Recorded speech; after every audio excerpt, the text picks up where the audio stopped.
Dream big, plan smart, build wealth.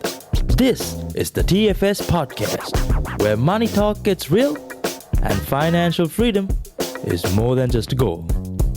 Without further ado, let's dive in. Hi guys, and welcome to another episode of the TFS Wealthcast. And today's episode, we're going to focus on everyday investors versus sophisticated investors.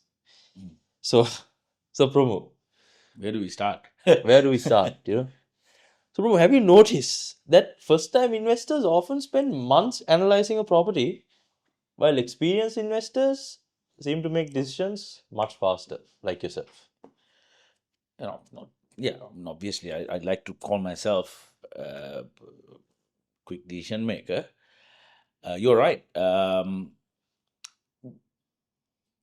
They look at unnecessary things. They waste their time. The first-time investors. First-time investors, Yeah. they waste their time looking at things that doesn't even matter to that investment at all. Right. So what you're doing is you're wasting that time of making the decision. That particular time that you're wasting, somebody has made a decision and bought that opportunity. So the opportunity goes away. They look at, you want me to go down the path of what they look at? Yeah. Yeah. But okay, to explain those things. let's go down the path of what we see first-time investors look at, and the things that seasoned investors look at, and let's compare. Let's understand the mindset first. Yeah. Right. So first-time investor is now decided it is time for me to buy an investment. I've got equity, or I've saved some money. It's time for me to go and invest in a property. So let's go and do it. Now, while they're making the decision, they have looked at quite a number of YouTube channels and maybe have done some courses, or maybe have spoken to certain types of people who are going to give them on a very basic advice or a specific advice that has massive upside for that particular individuals. So they come to a level of making this, all right, we're ready to go. This is what I want. This is what I need to do. Yada, yada, yada. I want to buy an investment property, which is for $500,000 in 2 years' time, 3 years' time. This should give me $1 million. And in about 5 years' time, I should have 10 properties, just like that. Right. So they miss. That's the everyday investor. Yeah, amateurs. Then the problems that they face, one of the common things I have seen, borrowing capacity. That is one of the common things I've seen. Now, especially these days, after the changes that currently happening and also already happened with certain banks, the borrowing capacity has come down, some 100,000, some 200,000. So you're now going back to the drawing board and thinking, okay, I can't buy this anymore, or I don't want to buy investment anymore.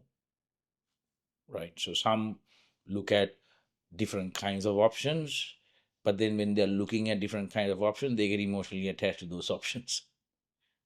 I want the facade to look like this. I want the color of the tiles to be this. Yeah. It's like the same mentality they had when they're buying their first home. That's the same mentality they take when they're buying their first investment property, right? Exactly.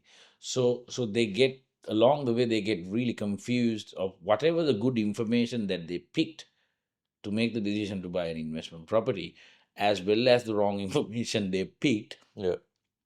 And they mix it up with the same emotions they had it with buying their first home. It's a colorful conversation sometimes I have with the first time investors. It is what it is. I call what it is, confused. Right? Yeah. I always ask them, okay, fine, tiles or floorboards, yep, aesthetic wise, it needs to look good for the tenant. Otherwise, if it looks like something else, the tenant won't come and pay you a rent. Yeah. You won't get enough options. So you have certain color palettes. So certain basic lines that you work with, dark, light, but if it's dark, not too dark, pretty basic stuff. But if those two options gonna give you the market rent, you pick that and you get the market rent. Mm. The questions they always forget to ask is what kind of a rent I can get. If I do any changes, can I increase the rent? Will I get more income?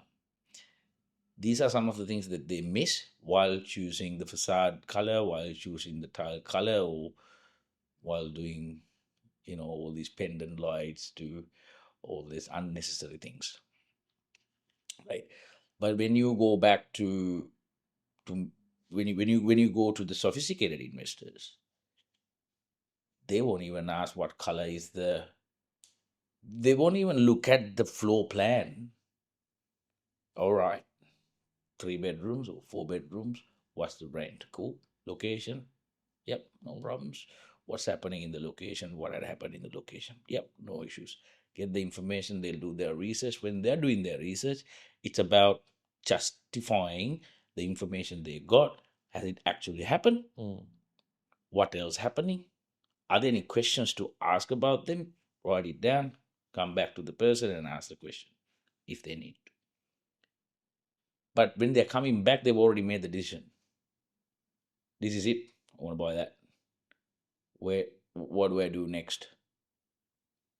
That's sophisticated investor. They look at things like how many sales in that area, what types of sales, land sales to houses, 3 bedrooms, 4 bedrooms. Is it townhouses, apartments? If you're buying an apartment in that area, what kind of apartments have sold in the last 3 months, 6 months, 9 months, 12 months? Then you also go to the long-term trend to see last 3 years, what kind of movements had happened and what is the trend looking like now. Right. So while you're looking at the selling prices, you also look at the rental prices. Has it been going up or has it been stagnated? What's the vacancy rate? Has it been 2 weeks or has it gone 4 weeks, come down to what is it? Those are the trends sophisticated investors always look at, but not from ChatGPT or just Googling it. They get the right information. They pay for that facts and stats as well, not paying for these unnecessary courses. I know certain people. So right? what are some platforms that you utilize, like some of these paid platforms? Yeah, I mean Where you get your information from? one of the easiest platform you can utilize is RP Data, CoreLogic. I think there's a paid versions. Any person can subscribe to it and get that facts. That's a good place to start.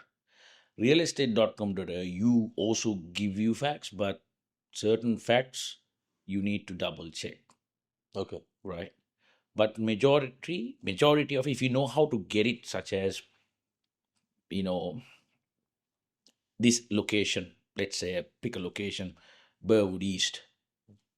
Sold prices, I'm looking at 3 bedrooms, but I don't want houses. I'm only looking at townhouses. That's what I'm investing. Give me townhouses. My land size is this. You go specific searches On RP Data. realestate.com.au, yeah. domain.com.au. You go specific searches, you will get the specific information, but then you need to work out how to pick the ones to compare. Right? Yeah. So, as an example, you might get 20 properties. Out of 20 properties, 5 of them someone has put a lot of money, and it's an expensive townhouse. On that note, Pramod, so now since you've been, now we're gonna bring in your finance and mortgage experience, right? Being in the industry for as long as you have, over a decade, Yeah. what are some platforms that the banks utilize, if you know, when they look at valuing properties? RP Data is one of them. They have all banks have that access. They get the property data from that, and then obviously they do their own data collections as well. They buy their data in different platforms too. So they have specific departments to give that information. You know how you put a valuation report, or want to get a valuation report from the bank. bang, all of a sudden, You can get a then and computer. there. You can get a computer valuation, Yeah, or So we call it auto val, yeah, right? So you get an auto val saying your property based on data value is X amount. but you can also send a valuer to the site. Yes, and if you don't agree with that, Yeah, you say, oh, now my property has more things such as a pool, or it has 6 bedrooms. You're only picking 5, so I need a valuer. So Yeah. valuer will come and then go in nitty gritty side of it. So what are some things these valuers look at? Our valuers look at which is very simple stuff. Okay, so in an area that the median price, let's say $1 million, majority of families are living. 4-bedroom houses are there. Valuers are looking at, okay, I'm valuing a 4-bedroom house. Last 3 months, these kind of houses have sold for this price. Valuers got the data. Yeah, They will look at these properties. This particular property I'm looking at has features of 4 bedrooms, but the bedrooms are slightly bigger. Land size is slightly bigger or slightly smaller. They look at that. Then they look at certain features such as alfresco. Is it a covered alfresco? Garage. Is it a actual? Is it a garage or a carport? Right now, just because you have a 65-inch or 75-inch TV hanging on the wall, that won't be valued. exactly. Yeah, Right. If there's a pool or a spa, which is a fixed item, that has some sort of a value, the value will give. But it all depends on what the market is paying for 4-bedroom house on a similar land size and a similar size of a property. You could have a massive house, which you would have spent about $1 million of building, and you bought the land for $500,000. yeah. Your cost is 1.5, but your market is only paying 1 million to 1.2. Valuer most likely won't give you 1.5. So what are some things an investor can do to their investment properties when they're looking at refinancing and accessing equity from an investment property? Can they spend? You think it's worth spending a bit of money to make the bring the house up to almost new condition? Would that help with their valuations? Yeah, those are value added items that you can do. Yeah. Always going to help them to do that if they do it. Yeah. But don't overspend. I've seen quite a lot of people overspend. They spend about $30,000-$40,000 renovating it, expecting it to be valued $100,000 more. You have to be realistic. You got to be realistic. So, if you look at adding a bedroom or adding a bathroom, that'll cost you maybe a $10,000 to $15,000. See, that will give you an additional value of a $40,000 more or $50,000 more. Okay. Right. So you are in a market where 4 bedrooms are selling at $1 million. You bought a 3-bed at 800, right? Or 850 or whatever.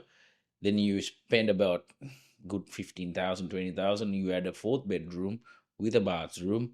You have a very good chance the value will value it close to about 900, 950. Okay. Right? Because, but you have to understand the what is it? And where it is as well. Yeah. So skeleton matters, right? Yeah. Of the property. Yeah. Who says looks don't matter? Yeah. It's sometimes what's inside matters too.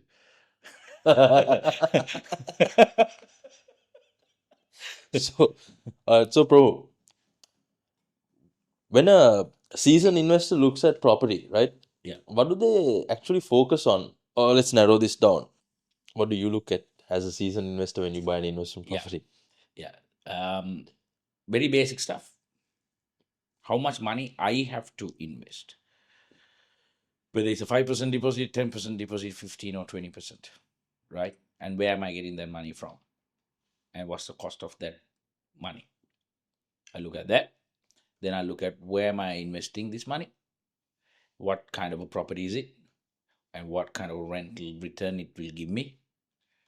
And am I getting a bargain out of this at the moment? Not a bargain in the sense, not like I'm getting $100,000 upside on the day one. No. I mean, depends. You get a good nomination sale. Yeah.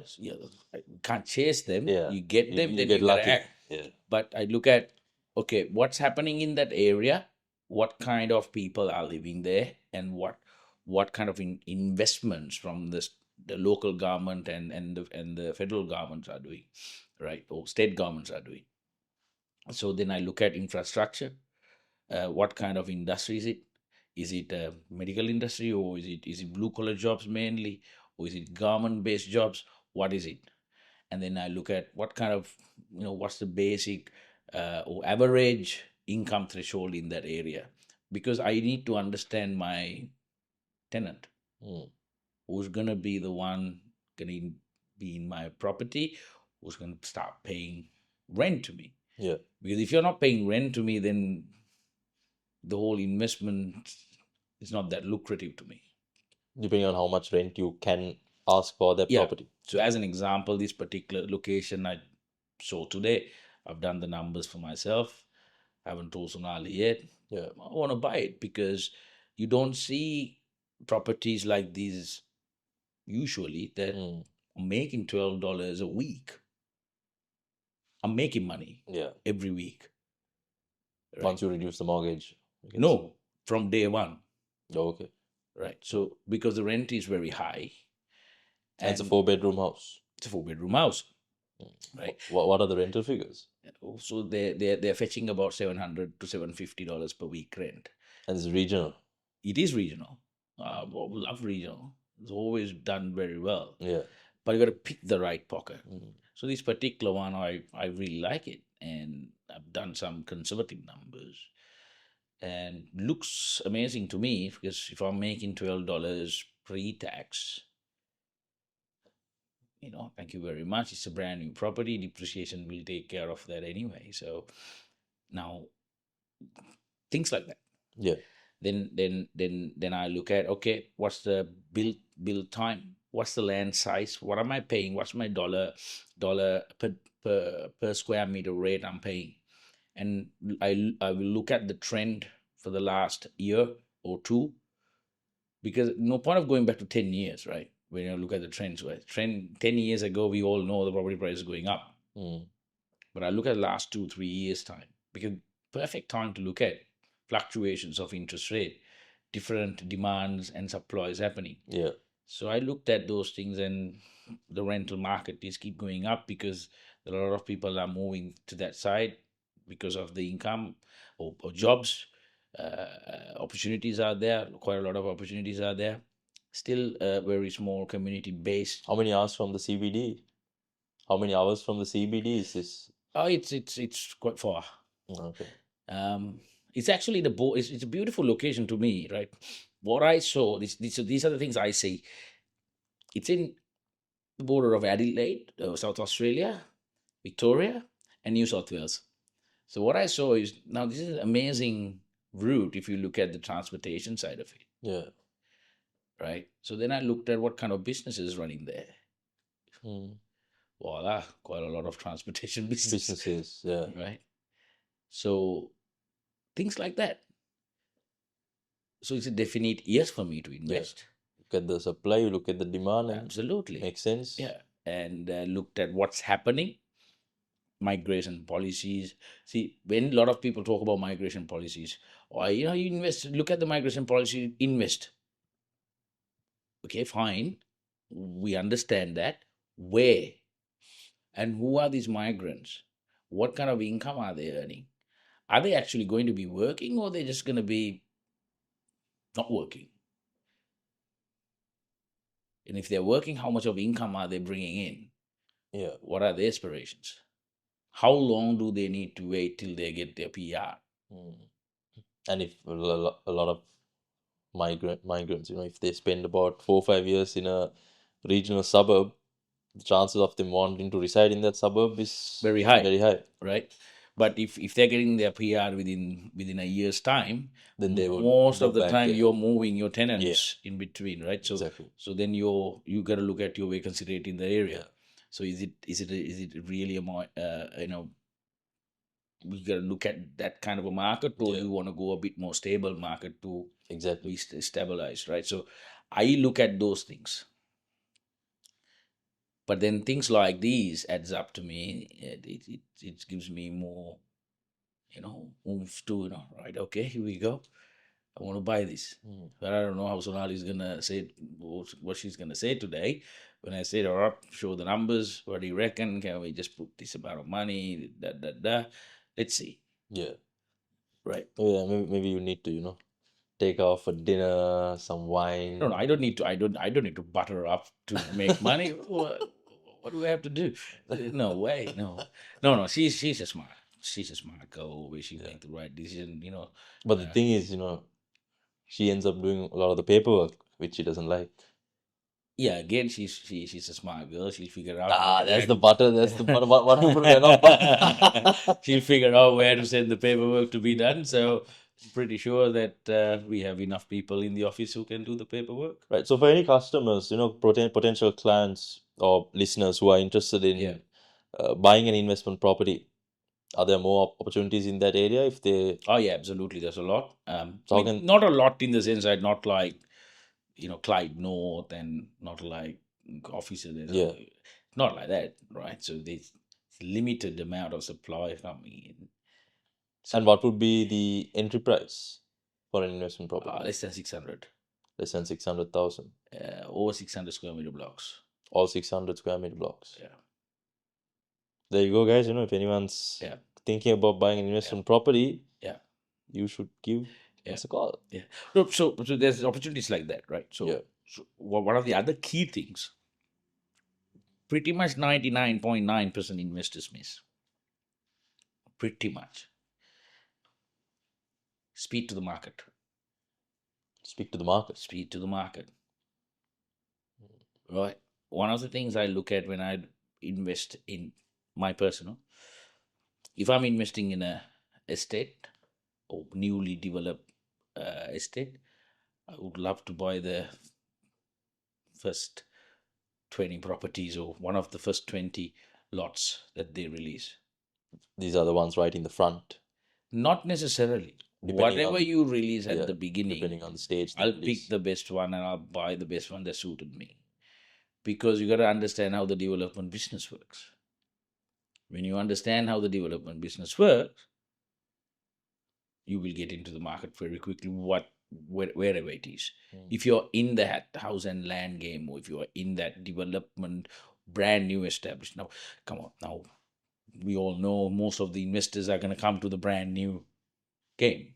With the new budget. Right? Gearing. Now understand how to play this. See, it's not that, okay, house and land package, oh yeah, no worries, we have this package, this is the price, blah, blah, blah. You say our rent is this and that. You can't just buy and hope for the best. No way, it won't happen. You have no idea what sort of commissions involved with it. You have no idea what was the cost involved of developing the land. You have no idea what was the commission and marketing cost that they have paid to sell the land. So you got to add those costs into this. Right? Then the builder comes in, builder has to put their commission on top. Right? You got to sell it. If they don't put commission on top, they reduce certain things such as the most important items they give, but the essential items, they leave it out. So you have to pay and get the essential items. Right? So your prices goes up. So you got to understand what your end price is going to be in this house and land game and brand new game. It's to be honest with you, there's a lot of investors are going to come into this market, but again, the smart ones going to have quite a lot of big wins. That's what I see. So speed to the market, speed to that whatever the development that you want to buy, very crucial. As a little tip. Yeah. Speak to the market. All right, first time investors, if you're still a bit confused, should give us a call. Yeah. You can have a meeting with Promo, book his time. It'll be very hard to find his time, but if you get lucky. It's a very limited amount of time. So, now again, coming back to first time investors, Promo, now we spoke about how they overanalyze a lot. Yeah. Right? What's the biggest cost for them by doing this, by overanalyzing? See, as I mentioned before, the time, Vishy. The time they waste on analyzing it. When you start analyzing the wrong thing, what happens? Get the wrong idea. Right? You get the wrong idea. Then you go to the market and they go, actually, no, that's not what I have researched. And then the guys will say, I think you researched wrong. Okay, see you later. You go back again to research. By that time, probably gone. I mean, and we see that happening a lot, right? It's you can't blame the customer as as well. To well, be yeah. honest with you, there's so much of information. And they've got their friends giving input. Some of them, their friends don't even have first homes yet, and they're giving investment property advice. Not just like that, right? Yeah. So your friend's income situation and the friend's lifestyle purposes or expenditures they do, as well as the income situation, as well as what they want to do in the 3 years, 5 years, and 10 years term, is totally different to you. But your friends have no idea what you want. Friends will say, oh yeah, you go buy this, I bought it here. It's done well for me. Okay, what's done well for you? You want to ask your friends advice, ask. What's but done ask for you? the right questions. What is it? How did you buy it? When did you buy it? How much you paid for it? What was the stamp duty? Yeah. Did you pay lender's mortgage insurance? What was your what was your borrowing capacity back then? What was your entry point on your assessment rates? Do you think your friends can share those information to you? Yeah. You know, won't be able to. Most won't. Yeah. So then you can't make decision based on that. Okay. So for someone who's, okay, they bought their first home, they waited a year now or 2 years, now they've got equity. They're thinking about buying their first investment property. Yeah. Who should they actually speak to? First thing first, they gotta work out their borrowing capacity. Right. You might have great aspirations and saying in about 10 years, I want to have 20 properties, 30 properties in my portfolio. Good. I'll give you thumbs up straight away. I love those kind of people. All right. Now come back to the reality. Yeah. Where are you now? What's your capacity? Because we got to understand your capacity is based on your income, no matter what. So if you want to build 30 properties, if you want to build 20 to 30 property portfolio, what is the plan you have to increase your income? Which is the most important thing. If anyone asks me that question, this is what I want to do, help me, I'll ask them, okay, what's the plan that you have in place to increase your income? I can get you probably 1, 2, 3. After that, I can't make miracles. I'm not Jesus Christ. Or any other God, any other thing you want to call. These days, a lot of miracles happening, we heard, then, I'm not one of them. So you got to have a plan how to increase your income. Yeah. If you have a plan how to increase your income, then you give me or give anyone of our team a clarity where you want to go and how fast you want to go or how slow you want to go. That will change our approach as well. Yeah. If you want to go fast, different. We're going to go on 5th gear. We'll be bugging you all the time. But you got to be on the 5th gear too. Exactly. You got to be on the 5th gear too. You can't be still looking for the keyhole.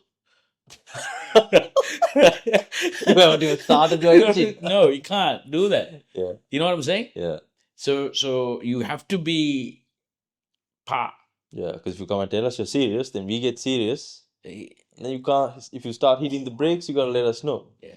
These days, I gotta go travel and come back. Because that's how the market is moving now as well. It's too late when you come back and say, recently someone texted me and said, hey, do you reckon that place any opportunities? That's about 6 months. I gave them an opportunity, 6 months, didn't do it. 6 months later, sending a text message, do you reckon there's an opportunity in that place? There are, but you're paying 50K more. Because that opportunity... You can't get the opportunity at the same price. There's a lot of investors out there, when you have opportunities like that, they're going to jump on it. I'm one. It's free money, or not free money, but it's smart money. Make money. So you have to have a plan for your income. 100%.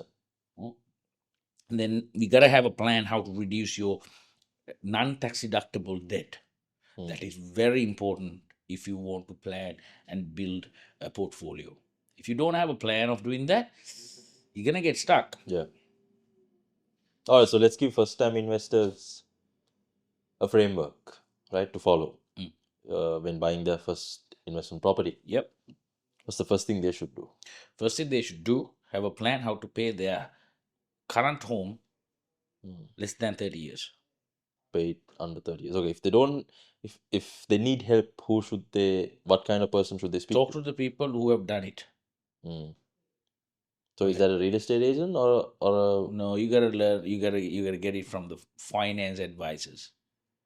Because at the end of the day, it all comes down to how you gotta be structure very your careful. finance. Okay, you can't. Your mortgage broker can do certain things. Your finance advisor can do certain things, but your financial planner can do some wonders. Right? 3 different Individuals, tiers. Tiers. I've been in this industry for a long time. I can easily say this.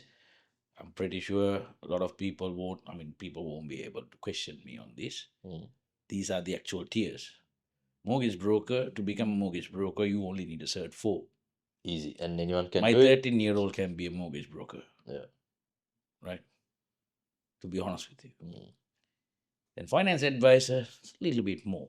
You got to do certain diplomas and have certain experience in different structures of lending. Right? So, very good person to have a plan with. Financial planner.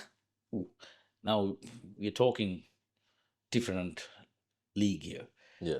They can give you advice on planning your personal finances and structuring your lending. How to segregate your non-tax deductible debts to tax deductible debt, work with an accountant and have a plan together. There's a hell of a lot more you get out of it. Now think about it. This is what we have built. And it hasn't been built in one day. It has taken such a long time for me, right? Luckily, my wife is a financial planner. So we decided, you know what, we married anyway. Might as well partner up and do a business together. It's an easy partnership. Yeah, match made in heaven, eh? Exactly. That's what I always say. Yeah. So I'm going to pitch that investment proposal tonight to her and see how far it to go. So no wine, no wine tonight, no? Thursday, I don't mind having a whiskey tonight, which I'm already having one. Probably I'll go and have another one and see how it goes. If it doesn't go well, I'll probably have another one and go to sleep. Just kidding now. So having a combination, having a team, very important. That is where, to me, if I'm first-time investor, I have a plan, what I want to do. I'll go and build my team first to do this plan. I need a team. Yeah. I need a right accountant. I need a right finance or lending partner. I need the right guidance in terms of structuring my own finances. Right? And then I need the right team to identify certain properties or whatever the investments you want to do. I need that experts in my corner. Right? So I will build my team first. Then I will start doing what I need to do. And that's what I've done. Yeah. Makes sense. Yeah, is a good advice. That's really good advice. So, yeah, first time investors. Yeah. Build your team first. Build your team. So, yeah, so I guess the big message, right, from this episode is if you're a first time investor, you need to get the right advice. You gotta build your team. You gotta build your team. You gotta build your professional team to do that. That they will help you for you to become a sophisticated investor. Then you will make decisions together. It's a very quick decisions. Yeah. Some of my top 10 clients, they call and ask me, we haven't bought a property this year, what's going on? So I have deliberately stopped at certain years because there are certain things are happening in the future as well. So there are plans that we need to work. Sometimes they forget about those plans. Buy. Yeah. But certain other plans they forget. Yeah. So then I don't hang on. It's coming. But I gotta make sure I make that same amount of return that I made you The last time. whatever. Yeah. Right? I won't just give you things. Yeah. You have seen how many stock access I have. Yeah. I can easily give. Mm. I don't do that. We don't do that. So it has to be that. So you gotta have that kind of people around you to do this. Sophisticated investors will look at certain things. To me, that I mean, Queensland as an example, a lot of people guys tell me, all right, promote this pocket is very good. This is why I reckon we gotta do something here. They sometimes sells me to give the option to them. Mm. You understand how much cool it is for me then Yeah. as well, right? It's not that we say, okay, these are the stats. They are giving me the stats. No, this little pocket here, these are the stats. Find me something, please. Then I look at it. I mean, I look at it. Yes, okay, fine, good. If it's good, yep, absolutely. Then we'll deploy the people, find the properties for us. Mm. That's what we do. Yeah. You need that. And that's the beauty about becoming a sophisticated investor. You become part of the team. So I believe that every single person who are looking to becoming an investor can become a sophisticated investor. Don't be that investor. Oh, by the way, I've got 2 properties. I'm an investor. Yeah, you are. Just not sophisticated. You're not sophisticated enough to understand where it is and how you have done it and what benefits you are getting and what where's your third, fourth, fifth. Yeah. Whether you're gonna get to 10, Mm. right? Or do you want to get to 10? Or do you want to retire by 5? Yeah. What is it? You know, that is important, Mm. right? Uh, don't misunderstand me what I'm saying. I'm saying the reality, okay? Yeah. Because there's so much of information, so much of people out there um, giving information otherwise. And anyways, like anything in life, you got to start crawling before you can start running. Absolutely. It's not a quick money making scheme. Yeah. That's the problem with the industry, that everybody thinks it's a quick money making scheme. It's not. It's always a long term game. Yeah. There are other places you can make quick money if you dare enough. Got to have a little bit of luck too. Yeah, I mean, if you go to gambling, I mean, I've heard of recent video about gambling and the investing $1 million, and we got $1 million now. What we gonna do with it? So the gamble money is much more better when you look at the statistics side of it. You have a 48% chance of winning. When you when you when you start a business according to current budget, again, I'm not hitting this budget or the government, but if you want to take it, you take it however you want it. I don't care. Hands up in there, you want to wear the hat. Right. Might as well.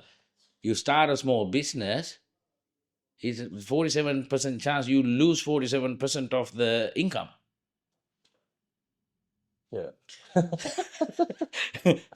Right? So come on, which was a comedy video, but facts was right. He was right. He was absolutely right. Might as well go gamble and He take the said, chance "No, of that. I'll take my million to the casino. Yeah. I have a better chance here." So it's these are the things that you need to navigate. You're in one of those economies now, right? Recently, I heard someone was telling, "What's wrong? Yeah, small person get a good chance because of that." What chance are you talking about? Right? Most of the small people are renting, and rent is going up now. right. So He's talking about some sort of a chance. What chance are you talking about? They're borrowing 95%. maybe he heard some prophet prophesize something to him. You never know.